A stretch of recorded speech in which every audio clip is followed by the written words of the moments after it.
Hey everyone, welcome back to How to Be a Poser. Today we're going to be having some fun with everybody's favorite farm boy. No, not that guy. I'm talking about Westley, the Dread Pirate Roberts, the 6-scale figure from Quantum Mechanics. Let's get started.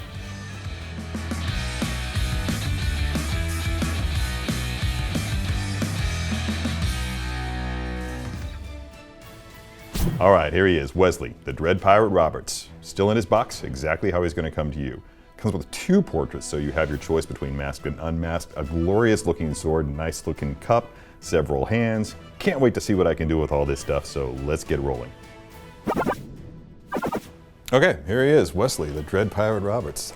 This is one I've been looking forward to for a long time, so yeah, let's get to business on it. The first portrait here that I'm looking at looks pretty solid, especially lit from above like it is. I just really dig it. But we're not going to use that because I just really was looking forward to using the Dread Pirate Roberts portrait, and look at that thing. Wow, that's nice. That's so cool. Bam, nailed it. So let's go ahead and get the sword into its home on the sheath here. And the sheath into the belt.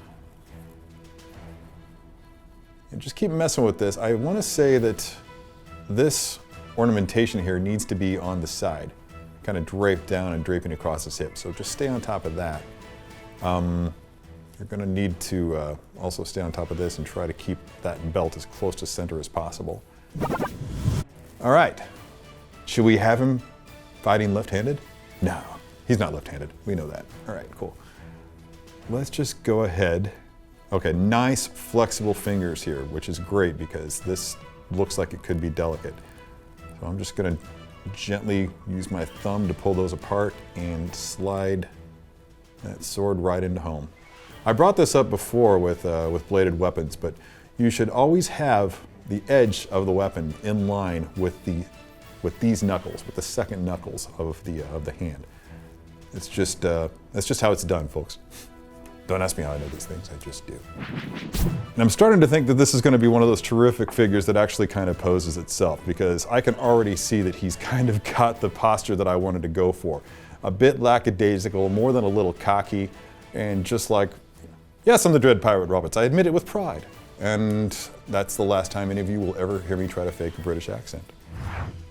Here we have him straightforward, the way that he comes out of the box, but what I want to do is I kind of want to grab the leg right here and rotate it out just a touch.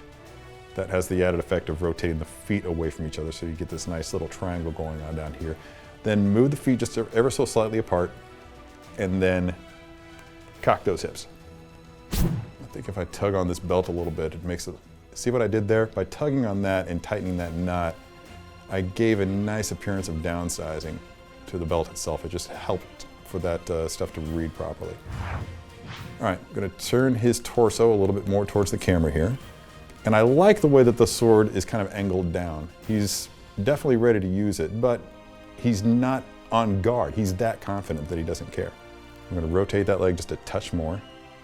Grip down here at the pelvis, because if you try to twist that leg while holding the torso up here, you're going to twist the torso back to its original position, which is not desirable.